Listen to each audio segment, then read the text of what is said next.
mother, Dorothy Amder, helped to design exactly what's in each of these panels. This was her vision, her idea, and she drafted the poem. Each panel has a poetic message that goes along with the image. The artist, Bet Silverman, worked in the industry of plastics and of mirrors. This is framed with mirrors, not only because this was part of his expertise, but Dorothy wanted people who stood before this sculpture to be able to reflect on themselves. And so the mirror is that opportunity to take a moment and reflect on where am I in my journey toward becoming equal in my own life. The first one, which clearly shows a woman being abused and treated violently, which has to do with women as chattel. It says, woman first by man was clubbed to love the man that got her. And then it elevates up the ladder of independence toward women as breeders. Here's the woman in the middle changing a diaper, kids demanding things of her. The man is in the background reading his paper, doing his thing. It says to bring her babe to man's estate, the servitude did rot her. That's with women having no other identity other than breeder. As the conditions improve for women and they're allowed to go into the workplace and earn an income, they're not all that great to begin with. Here's the steno pool. You see the man dictating his whatever above the woman who's on her typewriter. And the message said, secretary, she'd pound the keys. He was the great dictator. To make him rich, the noble beast, the more and more enslaved her. So yes, she was in the workforce, but no autonomy, no creativity, no free will, and no free agent. Ultimately, as women were able to achieve higher status in educational realms, now you see the fourth panel up. Here's a woman next to man, and that's the image I used on the button for the Women's Equality Day. And the message is, till she rebelled and made her place beside her brother man, underlying the message that, yeah, opportunities had to be taken. And so opportunity for education, and then here she's like an architect or something in a professional realm. And then the top image is rather aspirational, having to do with our spiritual and religious aspirations of leaving behind exclusively patriarchal paradigm into one that's more divine female as well. And the message says, and under God and goddess both, a worthy world began.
I'm Mayor Greg Berger here in the city of Gloucester. I'm so honored to be here today. I'm going to read a proclamation, but I don't know if you've read this little pamphlet that was handed out. There's some interesting trivia on here. So in 1920, we had 48 states. So that's what, 96 United States senators. The vote for the right for the women to vote only passed by 2 votes. I mean, I'm assuming that all of those senators had mothers at one time or another, and I'm sure a lot of them had wives and daughters, but there were still that many who were opposed to allowing women the right to vote. And I would love to see the day where there's no need for Women's Equity Day because it's sort of understood, just like equal rights to every other group in this country of ours. But since we're not there yet, I'm going to read this proclamation. Women's Equity Day, August 26, 2023, a proclamation. Whereas we commemorate and celebrate the ratification of the 19th Amendment, granting women of America the constitutional right to vote, and a day dedicated to recognizing the movement for women's equality and empowerment. And whereas we acknowledge how far women have come, defying odds and oppression in the fight for social justice, in the work still to be done to achieve full gender equality, and whereas the ongoing efforts to secure equal rights for women across America highlights the courage and determination of American women. We recognize the meaningful contribution of women in our community, facilitating these critical conversations and their commitment to creating a just future. And whereas we understand our role in supporting this meaningful work and stand in solidarity with women in this journey toward women's equality, now therefore I, Greg Verga, Mayor of the City of Gloucester, do hereby proclaim August 26, 2023 to be Women's Equality Day. I encourage all of Gloucester's residents to reflect on the progress that has been made toward achieving women's equality and to support the continuing efforts to achieve gender parity.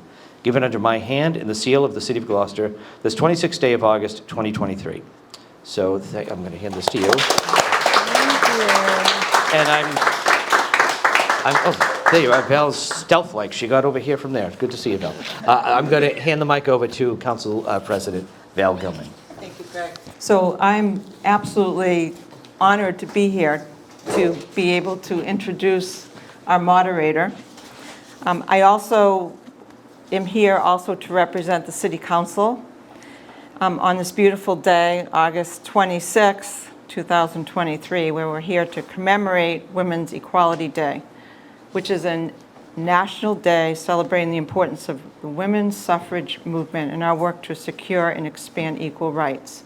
And one of the things I wanted to mention about Mayor Verga, I think he's just left, but he asked me to put my name in the hat as a city councilor to represent WEMO, which is the Women for Elected Municipal Officials, for a board which we have representing all 351 cities and towns.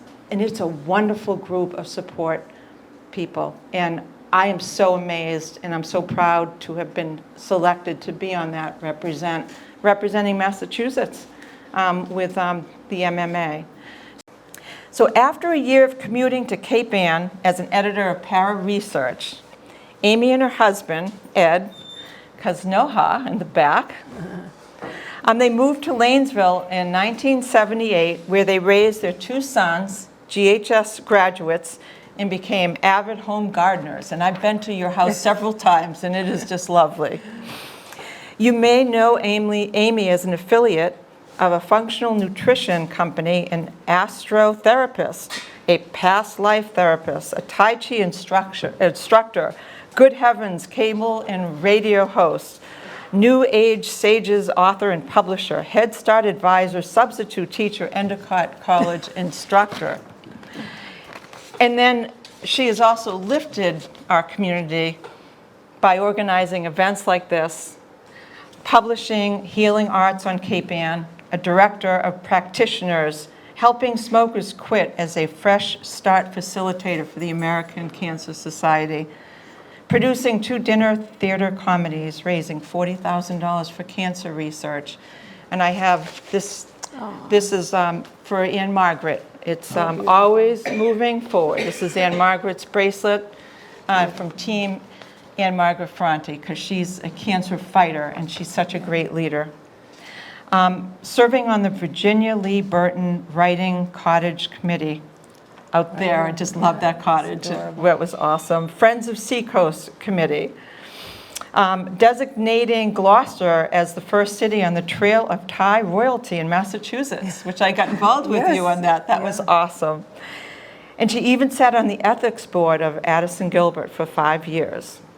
So while offering holistic therapy from her Lanesville office, Amy is now writing her 23rd book about her wonderful mom, Dorothy Amdur, and her material is awesome, about her feminist legacy. So this is a proclamation to commemorate August 26, 2023 as Women's Equality Day.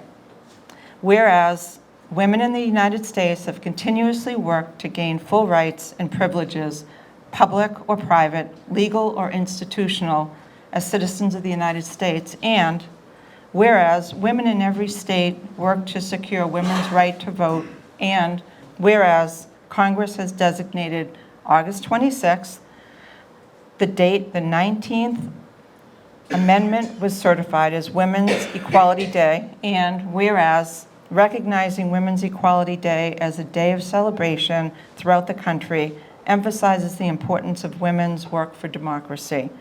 Now, therefore, be it resolved that the Gloucester City Council will commemorate Women's Equality Day, August 26th, as a national day, celebrating the importance of the women's suffrage movement and the work to secure and expand equal rights today. Signed by all members of our City Council, Sean Nolan, Scott Memard, Tracy O'Neill, Frank Majota, Tony Gross, Jason Groh, Jamie O'Hara, Jeff Worthley, and me, Council President.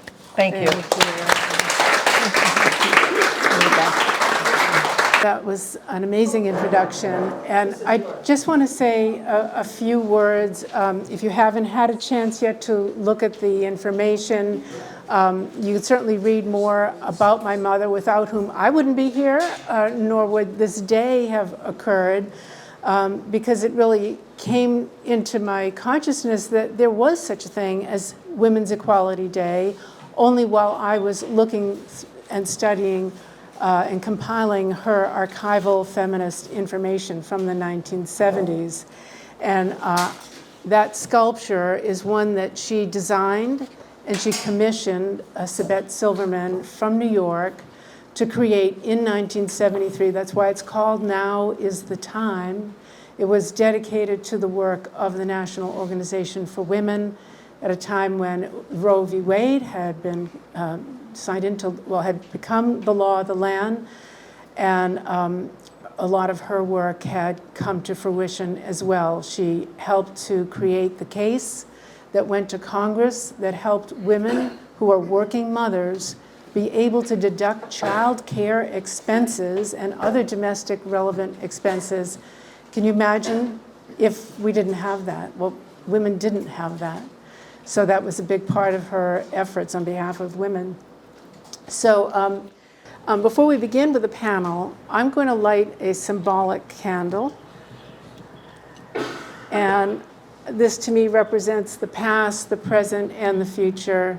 And I want to invite everyone here to just take a moment, take a deep breath, and think of a woman who might have been really instrumental in your life, whether she's still here or on the other side, someone who you feel a lot of gratitude to for her courage, her perseverance, her sacrifices.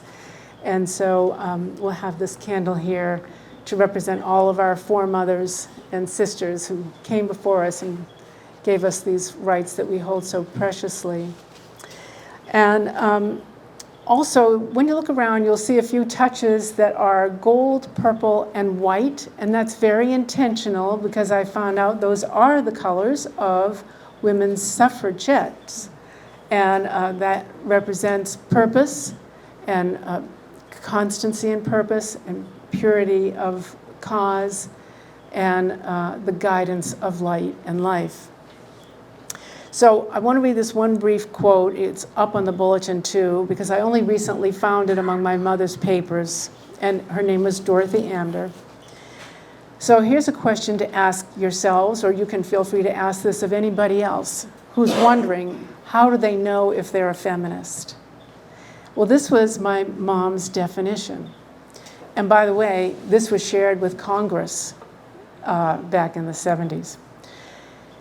A person who believes women are people, that human rights are indivisible, a person who is committed to creating legal, economic, social, political, and religious equality, not sameness of sexes, as a matter of simple justice. Our very first speaker tonight is going to be V. Ciporini, and I'm going to read aloud our little bio statements for the benefit of our friends who are going to be watching this recording later. And I'll start with the order in which you'll be hearing from these wonderful women. V. Ciporini is Director of Cape Ann Veteran Services, Army, Purple Heart. She has a background in trauma studies. V helps veterans and their families access veterans' benefits, healthcare services, employment stability, and much more. You can give her a round of applause for doing that. And I have to add that also without V, this program probably wouldn't have happened, because she's the first one I approached to buddy up with me and make this a special event. And so I'm very grateful for her saying yes right off the bat. And next, Stacy Haller is a Chief Career Advisor at ResumeBuilder.com, strategist at ExecuNet, on CNBC, NBC, CNN, in Forbes, Wall Street Journal, and at the United Nations. Over 30 years as a recruiter, coach, and internationally recognized expert on work trends. So Stacy, welcome you here. She made a very long trip to be here with us tonight, and so I'm very deeply grateful for her. Next we have Sunny Robinson, feminist, nurse, educator, human rights activist, especially for women and international issues, co-founder and co-chair of Gloucester's Coalition for the Prevention of Domestic Abuse, and now a housing advocate. So please welcome Sunny. And next to her we have Mayuza Alves, Gloucester Human Rights Commission. She assists people with grievances and to uphold their constitutional, civil, and human rights. Her efforts have included the driver's license bill and promoting racial justice. So please welcome Mayuza. And finally, we have Elise Sinagra, MSW and Director of Gloucester Elder Services. Elise has helped lift vulnerable populations through Action Incorporated, Family Promise, NSB, Leahy Health, Continuing Care, and the Office of Congressman John Tierney. So please welcome Elise. And so I'm going to turn the program over now to our first speaker, V. Ciporini. Does she?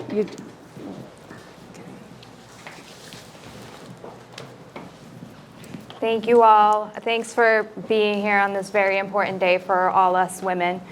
So I'm just going to give you a little insight on the female perspective of a female veteran, how far we have come, and how much more we still have to go as a female service member or female having served our nation's military. But a little background story on how I became who I am now and my own personal journey to full womanhood. That originated with my female role models. So my mother, my grandmother. I come from a very, very, very large family that is dominated by women. My mother being one of 8 sisters and 9 siblings in total. It was definitely safe to say that I was raised by a pack of women. So if you notice, I have a little bit of an accent every now and then. So I originated from Puerto Rico. My mother herself went to college in Puerto Rico. I was born there. She received her original degree in mechanical engineering in Puerto Rico, and that is important. It will come in handy later. I was 4 when I first moved to the U.S., and yes, I did not know a lick of English. My first language was Spanish. I went to bilingual school. I learned to speak English by reading a Spanish to English dictionary and watching Sesame Street as a child. However, my mom, her wonderful degree in mechanical engineering, that didn't really translate well in the U.S. It's a Puerto Rican degree, and when you come into the U.S., it doesn't necessarily translate into a U.S. degree. So although she was a mechanical engineer, she could not be paid as a mechanical engineer because it didn't translate. So anyways, her being a well-educated woman from Puerto Rico, but also unable to speak any English in a very male-dominated field of engineering at that time, she was definitely unable to argue her point and her own personal rights. However, she did continue to strive for better, teaching herself English. She raised a family, and she made a living as best as she could out of Camden, New Jersey, which is where I was raised. At the very young age of 18, I felt I was bored and I needed to gain my own sense of independence. After being raised by beautiful, strong women, I felt I needed that as well. I felt as if I needed more substance and more purpose in my life. So I did what every 18-year-old girl would do, and I joined the military. However, service to our country is no strange feat amongst women like me. In fact, nearly 20% of women make up the U.S. military population. Half of that are Hispanic and minorities. Service to country amongst women date as far back as the Revolutionary and Civil Wars. Women served as camp followers in positions parallel to traditional gender roles of the time. Women were seamstresses, they were cooks, they were caregivers and healers to our servicemen in battle. Some women even disguised themselves as men and joined in the battle. However, women served in support of our nation's military for over 170 years before they were actually recognized for their service. With males needed for the battle in the front lines of World War II, women were then asked to serve in critical job roles in order to free the men to fight. Women took on clerical job titles, provided medical support, and campaigned in support of our military. The most notable cultural icon of that time helped with the uprising of women power, Rosie the Riveter, and the yes, we can do it, we can do it campaign, when all women, not only those serving in the military, were asked to work in factories, shipyards, and replace the male workers who joined the military. It was women and men alike that were viewed as the heroes. It was shortly following that when women were finally granted full benefits as a veteran. Despite the progress of women in the service during World War II, nearly 120,000 women that served with the U.S. Cadet Corps remain to be recognized as veterans. Let that sink in. There are women who served our military who still are not recognized as veterans. I myself served in the United States Army as a military police officer. I deployed to Kuwait and Iraq and fought in combat alongside my fellow brothers in arms. To me, there is no separation of male versus females. In the military, we bleed green. Are there some positions that are better suited for men versus women? Yes. I am not naive to the fact that some missions are best handled by men. They are stronger physically and at times mentally than women. But the same could be said for women. It does not make us any less competent. We did what was asked of us and we served proudly. However, where I see continued struggle for equal rights amongst women is in recognition for their service and the accessibility of resources and services for women veterans. In general, traditional gender roles are non-existent in our nation's military. Men and women serve together with the purpose of accomplishing the mission. We served and completed the same mission my fellow service member did. Yet, if we were to stand alongside a man, they will always be thanked for their service. And we as women will continue, more often than not, to be dismissed. Not because our service to country does not matter or did not matter, but rather we need to do better at educating and not stereotyping that service to country has a type. If I could quickly share a personal story that relates to stereotyping what a veteran should look like. A few years ago, I dropped off lunch to my husband and my son while they were conducting a Sea Cadet drill. And I ran into a fellow female service member who decided we just wanted to catch up. Been a while since we haven't seen each other. And a gentleman walked up the hill, came right on over to us, and began to tell me how proud he was of the service that my husband does or did for his country, and the service that he continues to do in helping our youth and our tomorrow's future. But then he proceeded to ask me, how did your husband get his Purple Heart? So here I am standing by my car with my military license plate, and this gentleman asked me, how did my husband get his Purple Heart?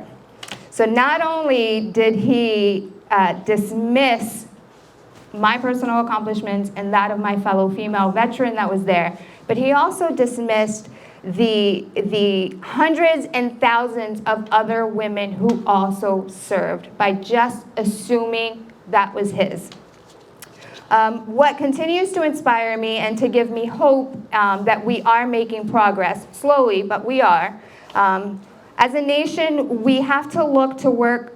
We have a lot of work to do, still to be done, to be seen as equal. To be fair, equality differs from person to person. We as women need to stand our ground and take a stance on how we are perceived. Women can be competent leaders without the labels that often follow. As a community, we need to continue to educate tomorrow's future and show them that service comes in many shapes and sizes.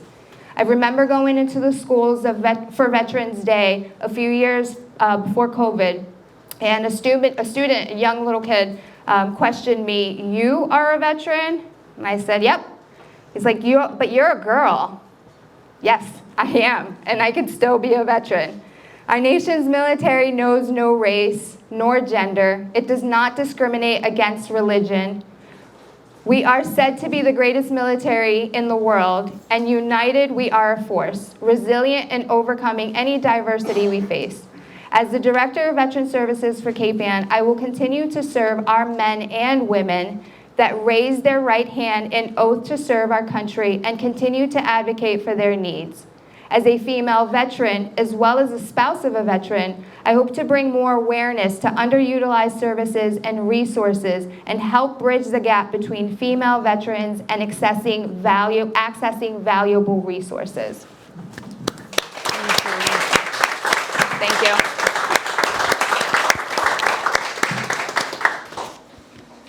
Okay, it's all yours, Stacy. Thank you so much. First, I have to say thank you, Vi, for your service and for all the women who serve. Thank you for sharing your story. I was very happy to be here today and excited when Amy asked me to join.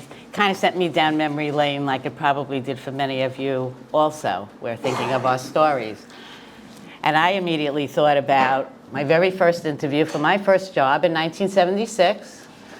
Fresh grad, out of school, just got married, all excited, going for my job. I graduated as a teacher, but there were no teaching jobs in 1976. There were too many of us. So I ended up interviewing with an educational publishing company. New York City, Manhattan, I'm in the Flatiron building, my first job, I'm on an interview.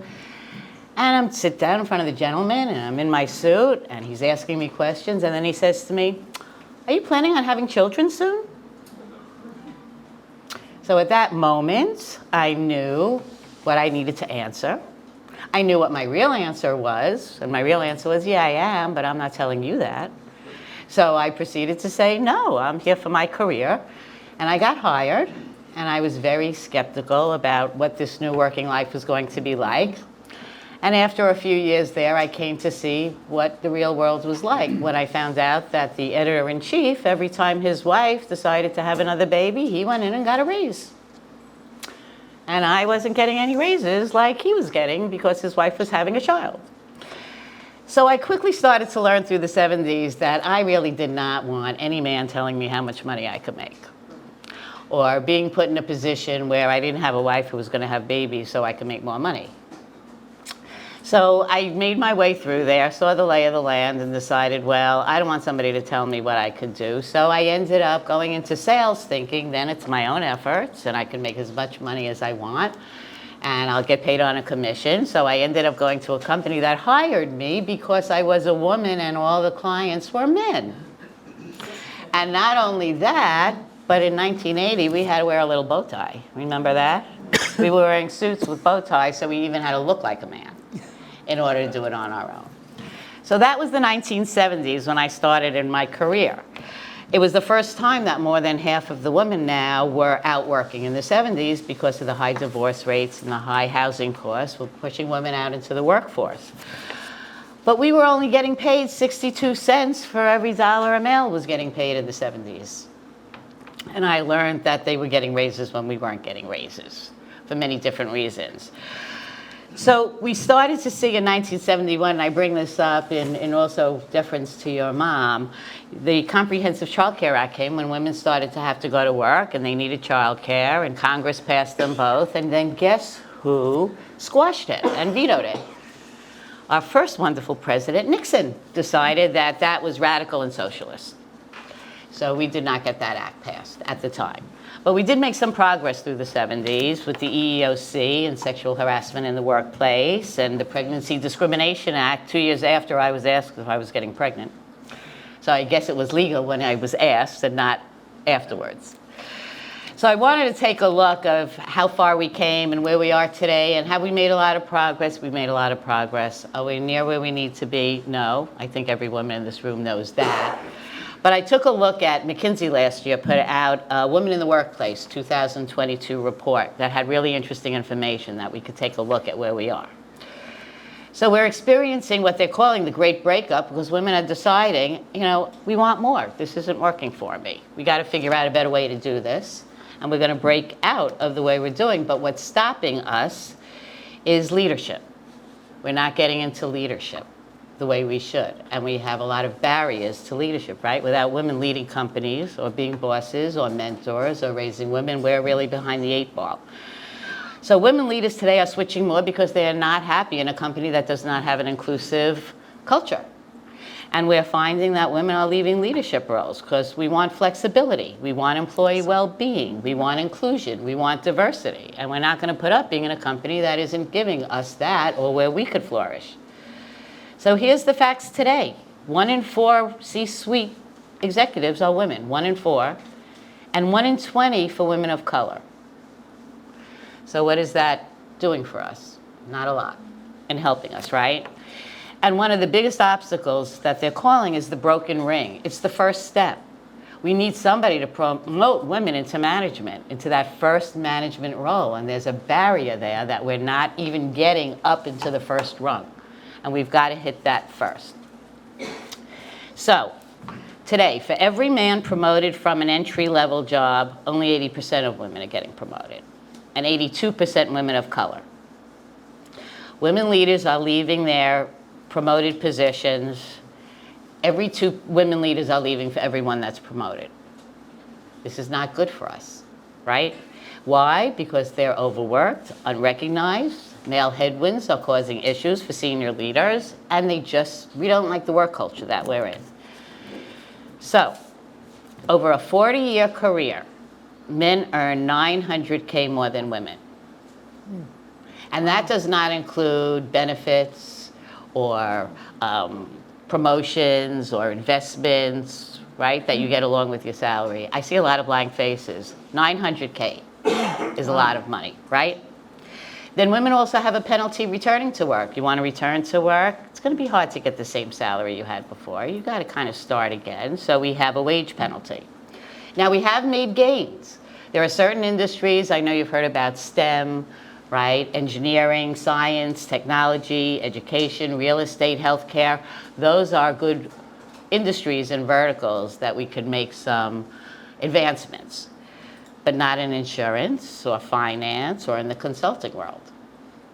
And when I shared with you earlier what we were making in the 70s, right? I will tell you that average now, we're up to 83 cents to a man's dollar.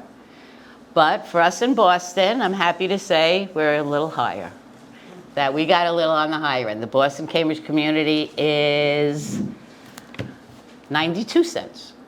So we are on the higher end here, so we have women really fighting for equality here, right? But nationally, there's nothing acceptable less than 100%. So we still have a ways to go from 60 cents to 80 cents, but look how many decades that took us. And we're still not there yet.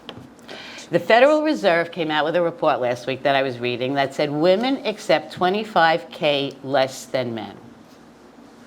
So we need to know our worth. It's partly us. What can we do better, right? It's a different workplace today. I do a lot of talking about remote work, flex work, right? COVID brought a lot of things that could be very helpful to women in the workplace. Not only just women. There are many people that are much happier not in the workplace. LGBTQ people, disabled people, women who have childcare. So there are flexibility in the workplace for us, for sure. We have more choices. But only 1 in 10 women want to work on site all the time, because we know we need the flexibility in our lives, right? So there are challenges too.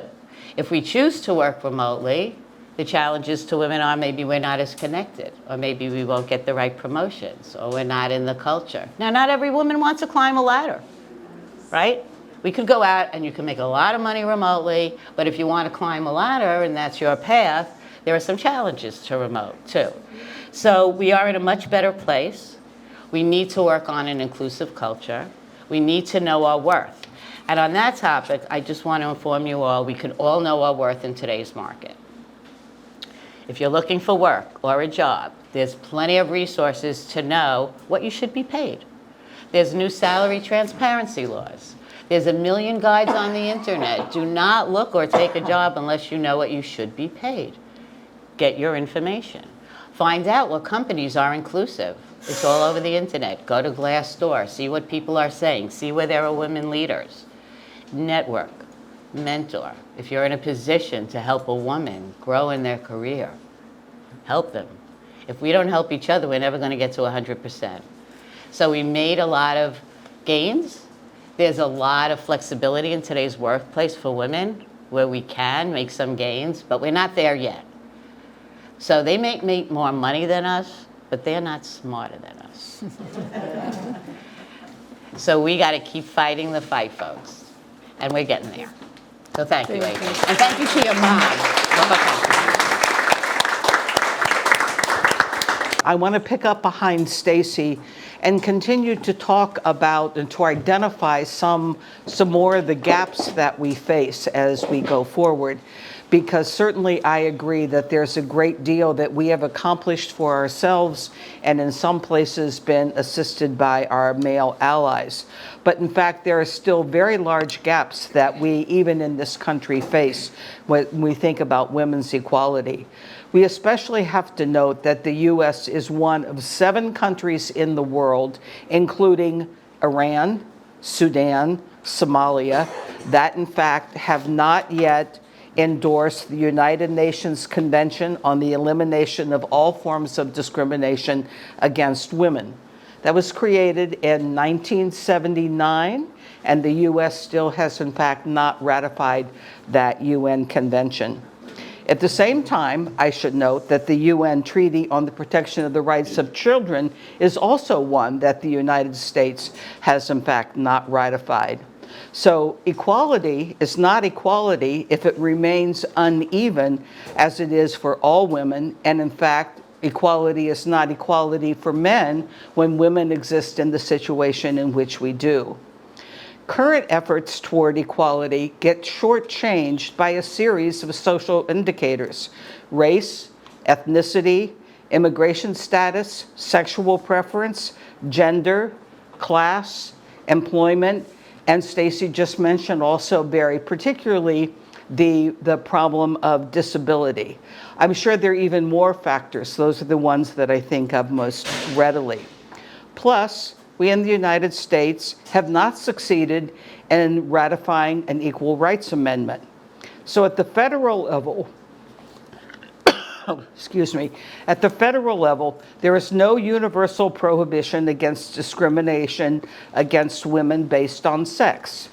We do have things like the Lilly Ledbetter Act that try to prevent pay discrimination, but how universally is it in fact enforced? And again, all of those issues get magnified by issues like race, ethnicity, immigration status, sexual preference, etc. And yes, thank goodness, at the state level, we have many states that have passed anti-discrimination laws against women, but we don't have a universal statewide ERA, and in my assessment, we certainly need it. Now, we do have, I should mention, in the current Biden-Harris administration, the coming forward of something getting called the Equality Act, which will provide long overdue civil rights protections for millions of people in the U.S., and especially looking to transgender people and LGBTQ people. But does it have an ice cube's chance in hell of getting passed in the current Congress? So even though we have forward thinking, we have to think about what we are going to do about it and whether or not there's going to be a major campaign. Through Amy, I've just heard about this particular piece of legislation, but I'm not aware yet that there's actually a big organizational campaign trying to move it forward. Much to do as we keep on working. One of the things I've really delighted in over the last 6 months is going back and rereading a lot of the biographies and the work of the early abolitionists and suffragettes. It's really a very wonderful thing to get to do.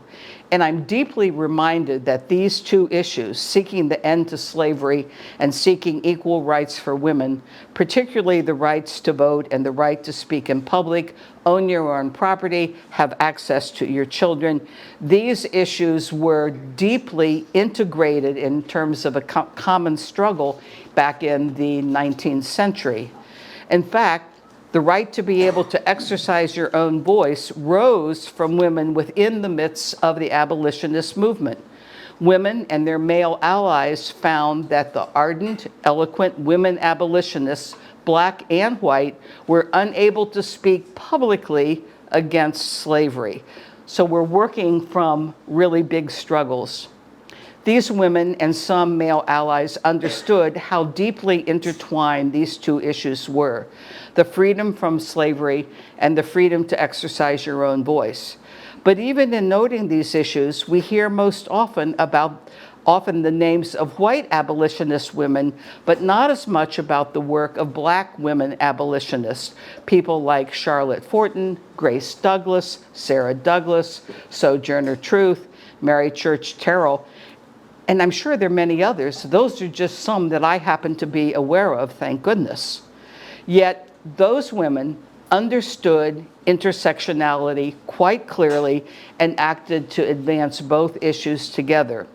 For after all, it wasn't just black men who were enslaved and denied the right to vote, it was black women also. But no, it wasn't all abolitionists nor all women who understood and sought to move these issues forward conjoined, but there was a significant movement which lost. The issues got separated. The powers that be really didn't want to abolish either slavery or the discrimination against women. They controlled the agenda, and in fact, those issues got separated. A lot of the early feminists really tried to not have the word male included in the 15th Amendment, so that in fact when we passed universal voting rights, it didn't have a limitation based on sex, but in fact became voting rights for everyone. That, as we know, did not succeed. And indeed, even though the 15th Amendment was passed, we really didn't universally allow blacks to vote, even though it was black men who had the right to vote. It's not until we get to the Civil Rights Act and the Voting Rights Act of 1965 that in fact we get the prohibitions put in place through Jim Crow anti-voting regulations lifted, so that in fact we finally start to approach universal voting rights. But here we are in 2023, still struggling for an ERA and still struggling for genuine universal rights to vote. There are other things that we need to take control of and understand also. We currently live in a situation where we do not, as women, have the right to control our own bodies or the ability to make our own decisions about our reproductive health. And it was mentioned before, I think by either V or Stacy, we do not have universal child care. That prohibits so many women from moving forward with any kind of work or career. We also have a host of social issues that demonstrate the lack of full equality.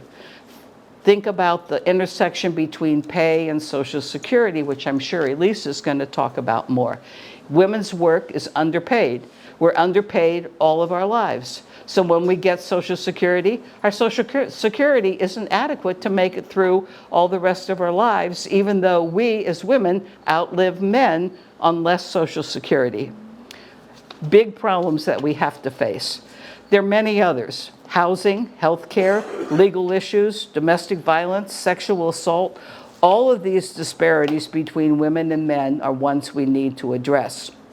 And all of these, again, highlight the disparities based on race, ethnicity, immigration, sexual preference. Housing is especially a very big issue at the moment across the country and certainly in Massachusetts, so I hope you picked up the flyer about housing issues in Gloucester.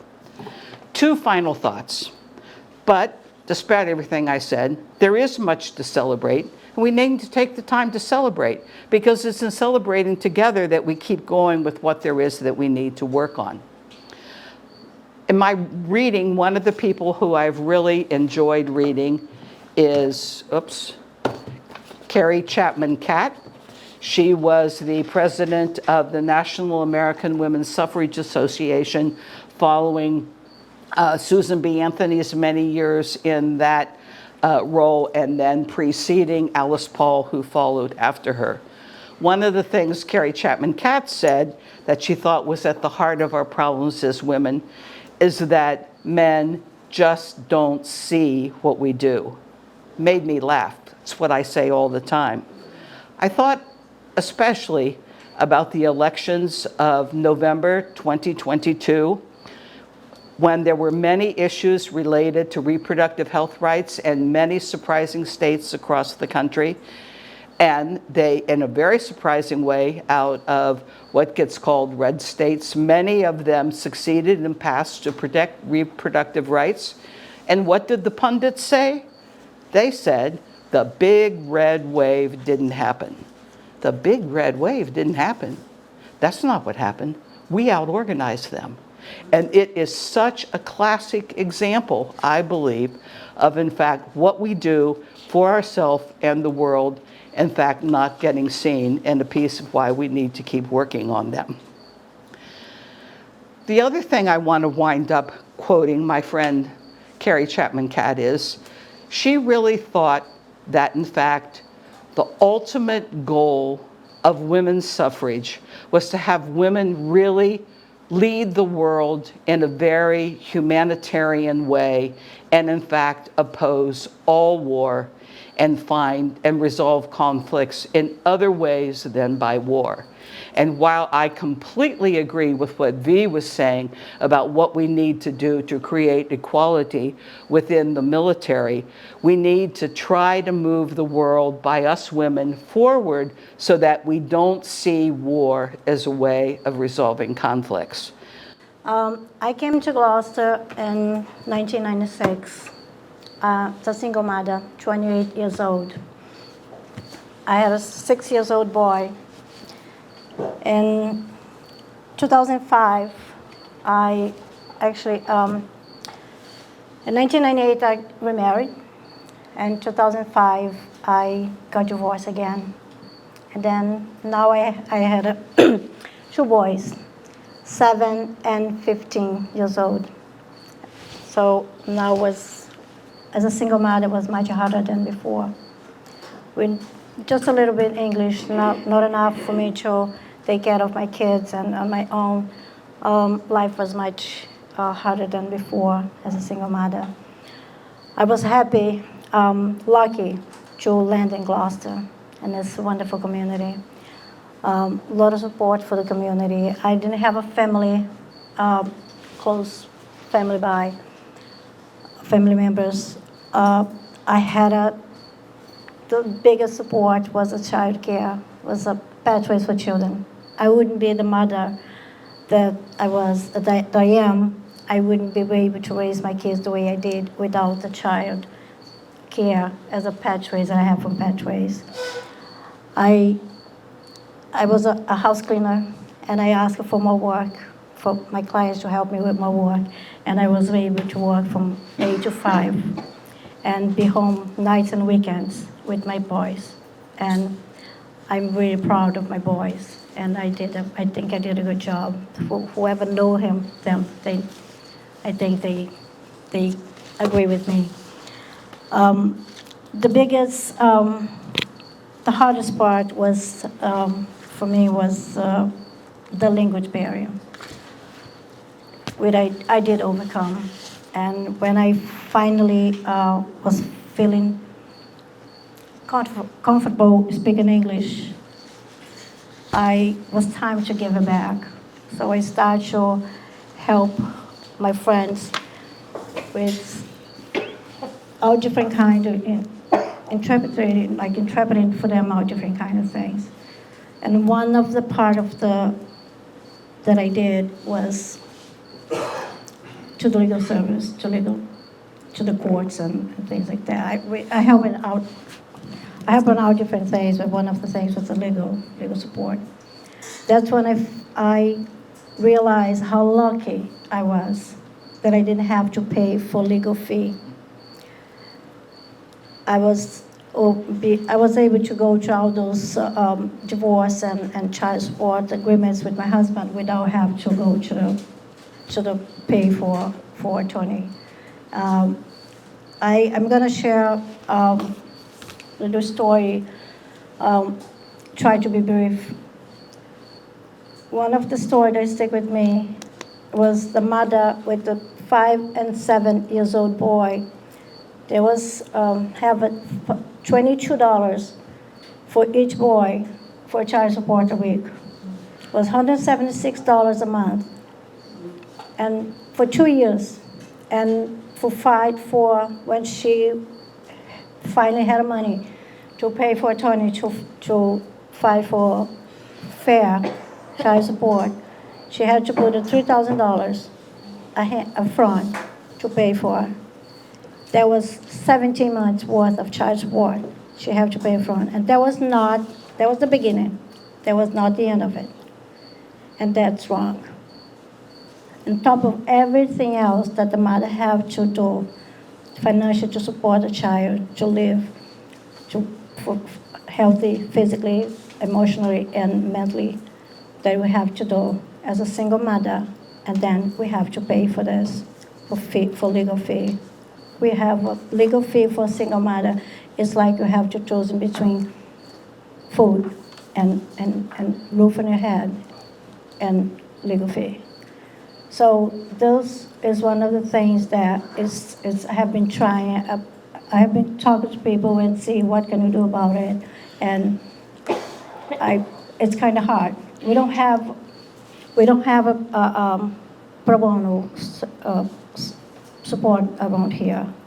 If it needed, we have to go to Salem, and we don't have much help there neither. So, just a second. It's not easy. I'm sorry, I'm really nervous. It's not easy. I know not, but it's possible. I already contacted the DA's office. I already have verbally the DA support for legal, pro bono legal support for single mothers around here in Gloucester. We need a local legal support for single mothers in Gloucester.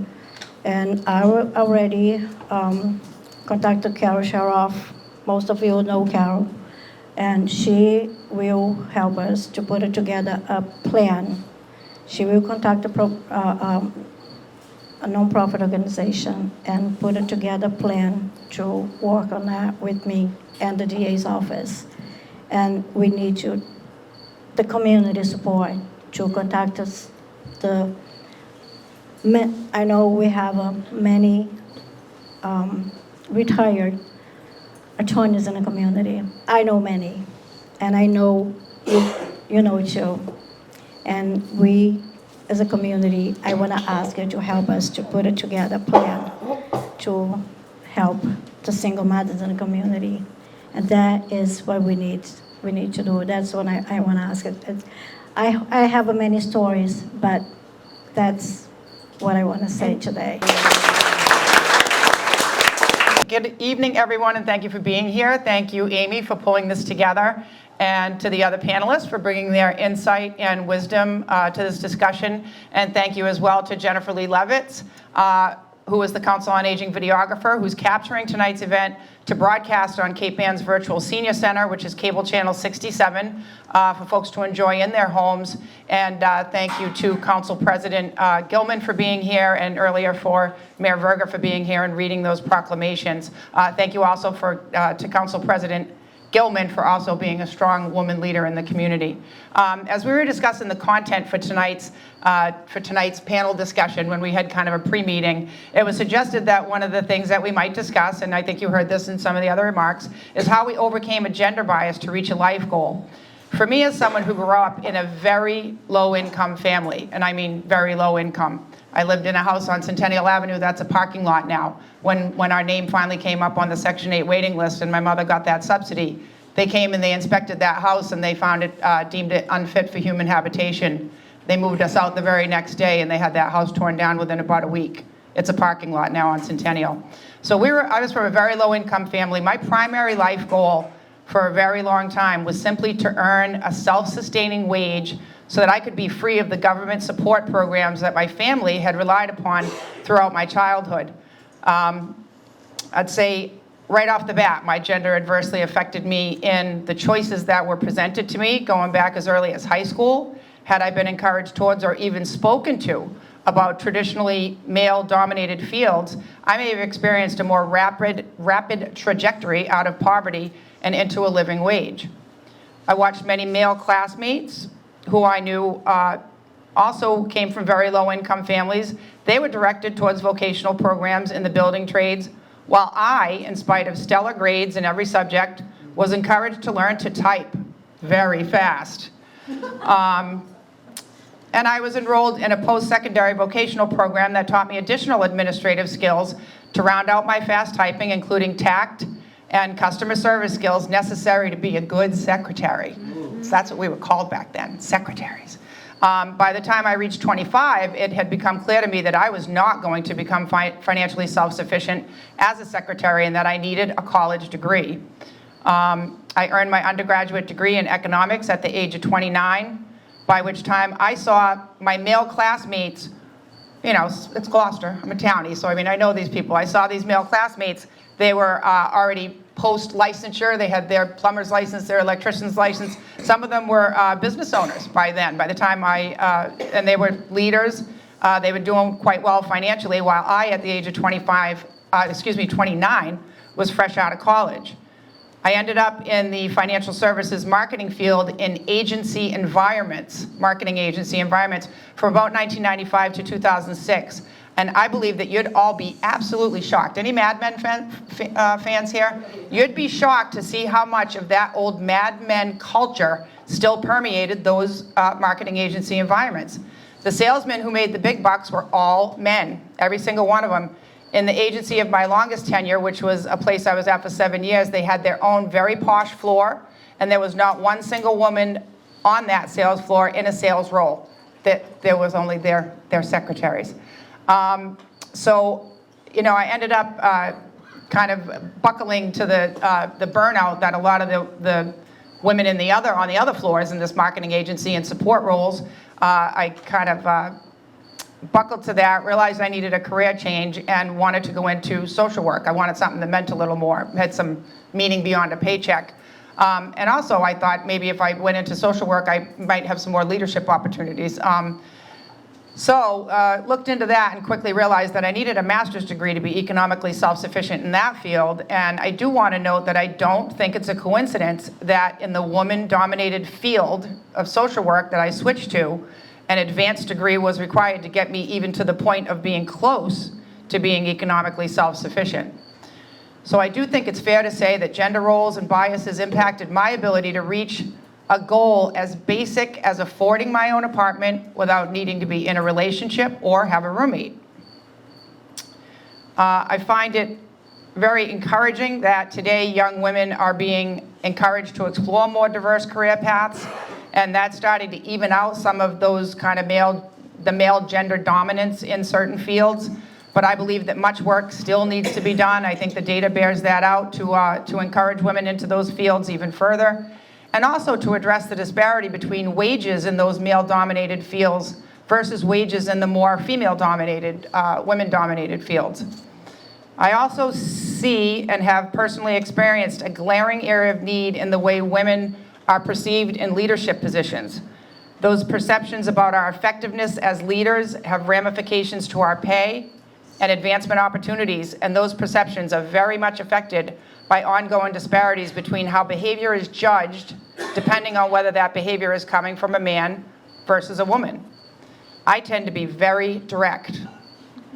I like to simply tell it like it is. I really am a big fan of an Isaac Asimov quote that says that if something can be destroyed by the truth, that it should be destroyed by the truth. And I still regularly experience times when my telling of a simple, verifiable, provable truth leads people to assessing me as overtly blunt, divisive, and my favorite, difficult. She's difficult.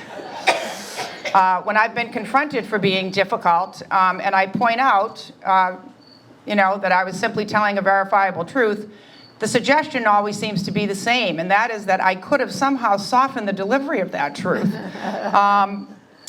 But the fact is that I knew that I already had softened it.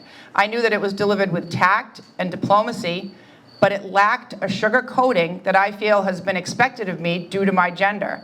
And I do see males who I interact with professionally who display the same amount of directness in their delivery of difficult truths, and they are judged to be forthright and therefore effective leaders. So I think work needs to be done there as well. I think that much work needs to be done in the places where being marginalized because you're a woman intersects. Sunny brought up intersectionality, and I think you heard it kind of embedded in a lot of remarks.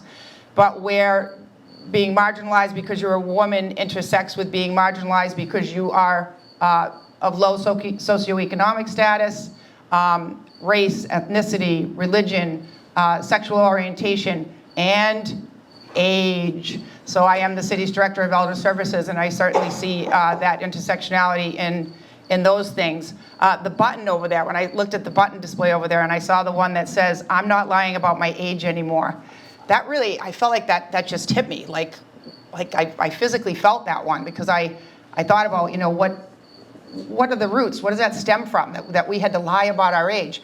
Because our worth was, the objectification, your worth being in, things that were related to youth. So women for so long felt this need to lie about their age.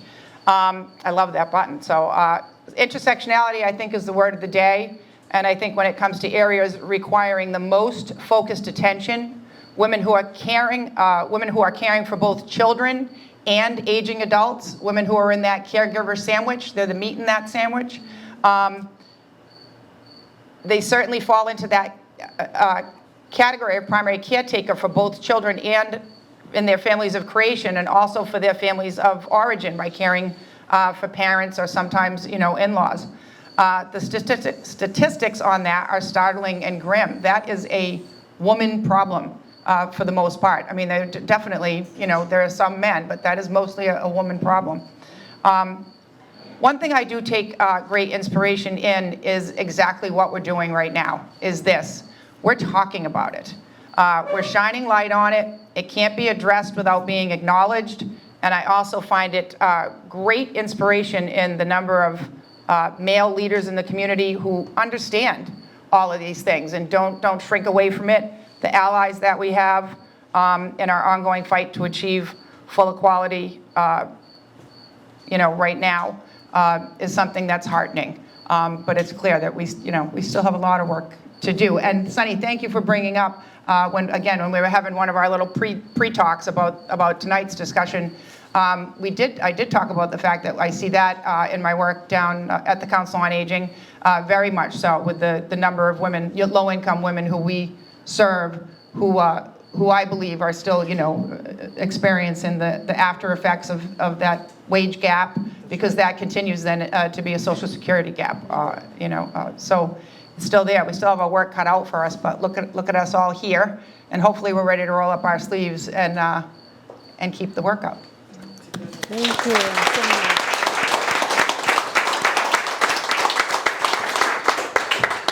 I just want to say I hope you do this next year. I hope you can share the link that we're going to have for this, because I have nieces, I have nephews, I have daughters, I have a husband who is very forward-thinking, I have son-in-laws, and I want to share this with them because I thought this was really just very important. And I am just energized by this evening. So I just wanted to say thank you. And who are you? I am Amy Counts, A woman-owned business. a woman-owned business in Roslindale down in Boston. And I came with Stacy and my friend Liz. And I think I speak for Liz, perhaps, that this was very energizing. Thank you so much, and thank you for making the trip up from Roslindale. Any other questions, comments? Sure. Pass the mic, please. Hi, I'm Toni Gorge, and I have the pleasure and honor to serve on the Human Rights Commission with Mayusa, and I also am part of the coalition with Sunny. And this is really a wonderful opportunity, and I hope and really love to see it come that, tomorrow, next year, and the work continue. Picking up behind Toni for just a minute, I want to introduce Nicole Rashan Scholl, who's also here, who was the person along with me and Marcy Silvestro that put together the Coalition for the Prevention of Domestic Abuse. Woo! I will do everything in my power to continue this event as an annual event, hosted, sponsored by the city, because I think it's extraordinarily important. And I so much thank Amy for your leadership and for all of you, because this was very touching. And I love our stories. We need to keep talking about our stories and learn from them, and then just keep supporting each other. The more we support each other as strong women, the better we're going to be, and the better we're going to be role models for our youngest citizens. So I'm really excited, so thank you. That's wonderful. Thank you so much. Anyone else want to comment? Sure, Follow Elise. up on Tony's comment. Click this back on. And it was Tony, right? Yep. I can't believe we haven't met. I've heard your name before, but. So you talked about doing some things to kind of make this event more inclusive, and I love hearing that, because I think that there was a time, and this is just another area of inspiration, for me, is that there was a time when I think, and it still exists in some people's minds, where rights are like a zero-sum game. If we give you more, one group more, then some other group's going to get less. And I always like to say, it's not pie. It's not pie, folks. If we give a group, a marginalized group, more rights, it doesn't mean less rights for somebody else. And I think that right there is such a great, it's not pie. I just love that. It's easy to remember, and you get to think about pie. But that's the reason to build coalitions. That's the reason why it's so, to me, one of the reasons why it's so important to be inclusive and to make sure that we're reaching out to all the other marginalized populations that of course include women, because we're in there with all of them, and make sure that everybody is represented so that we can all make sure that we get the rights that are God-given and that we all deserve. So. My name is Maggie Rosa, and I am very interested in these kinds of gatherings, but I feel as though if there isn't a focal point, it will be too diffuse, and then it will wane in interest. So, thinking about it, and particularly during Sunny's talk, to me the most important thing is to get women, or everybody, to vote. That's the only way I see a major change happening. And we've got a great City Council President, we've got a great state governor in Maura Healey, and a lot of women at those levels. But unless we get more women out, and all of us sort of persuade everybody to vote, we are not going to do it, ladies. And it's the young people, and I am particularly inspired, now I've got this microphone, to say how proud I am of the young women who are emerging, and young includes you, Maisa. But a lot of young women are rising to the fore in the Gloucester organisations. So let's vote, let's take more advantage of this youth. And I'll just add to that I had reached out to the League of Women Voters to have them be represented this evening. So they're here in spirit, even though they're not here physically. All right. Who founded the League of Women Voters? Your friends. Well, I think that wraps up. Oh, I'm sorry. Please, Heather. Hopefully end this with a Gloucester story.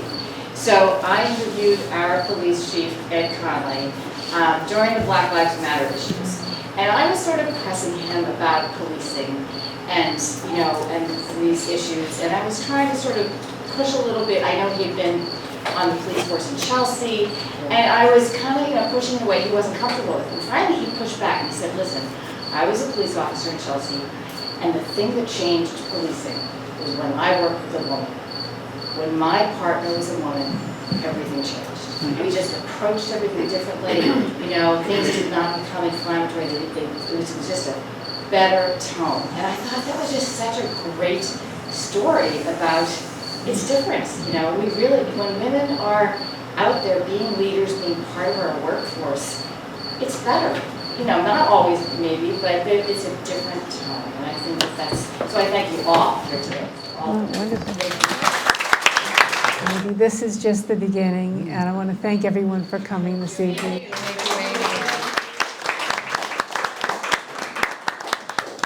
In the 1970s, there's quite a few political buttons of women who were running for positions in politics that were being supported, like Shirley Chisholm, of course. And my mother really had a lot of pleasure collecting these buttons, wearing them to different events, and she was photographed in a couple of news stories about these events. The black fabric you see on the top is actually a sash that she wore across her chest and behind her, and it was like a parody of the Miss America banner or sashes that women would wear in beauty contests. So she wore her feminist button sash along with the hat. And she was one of the women, I believe, who protested at the Miss America pageant in the 70s when they wanted to bring attention to the fact that women are more than their physical beauty. Schools were spreading sexism without realizing it. The words that they would choose to use when they would call on boys versus when they would call on girls, when they would encourage girls to go into careers that would have no room for advancement. So it was a big part of the effort to liberate people intellectually to realize, because, if it's a blind spot, then you just keep going on the way you are. You have to have your consciousness raised about it. So that was one of the things that I do remember from the 70s very vividly. It was my mother involved in regular consciousness raising groups that would meet at different people's venues. A lot of great came of it. I have a collection of her feminist documents that takes up a massive bin and 13 binders, and it does show all the articles having to do with what was being addressed in multiple fields, in the field of education, in the field of psychology, in the field of medicine, in economics, in every field there was, and sports, of course, that was a huge area for women too. The ideal would be for all of her documents to go together with the sculpture and the buttons somewhere where they could be accessed by scholars and enjoyed by the public. It's a pretty impressive collection. So Alice Paul introduced the ERA into Congress in 1923, and it was introduced again and again in every congressional session since, until it first passed the Senate and then the House in 1972. And so we are now in that same period as we're looking at these buttons as well as the sculpture. To make it a constitutional amendment, it had to pass by a 2/3 vote, and then 38 states had to ratify it. Congress imposed a 7-year timeline for that process to happen, and so the 7 years came and went, and they weren't. Where the status of the ERA is right now is that in January of this year, 2023, Representative Ayanna Pressley and Senator Ben Cardin did introduce a joint resolution to remove the deadline and just recognize the amendment as part of the Constitution. And that's where we stand right now. We need the House of Representatives to vote on that matter, to remove the ERA deadline. Once that deadline is removed, it can become part of the Constitution, and it will. I really wanted to do something special as a token of gratitude for everybody who helped make this such a wonderful event this year at the Lanesville Community Center. And I thought, what better way to commemorate us commemorating Women's Equality Day than creating a special button for it? So I made a special button that captures the one part of the panel that shows the man and the woman side by side working together, and made a special button for it that's right in the middle. You can see with the purple ribbon attached to it, because the colors for Women's Equality Day are white, gold, and purple.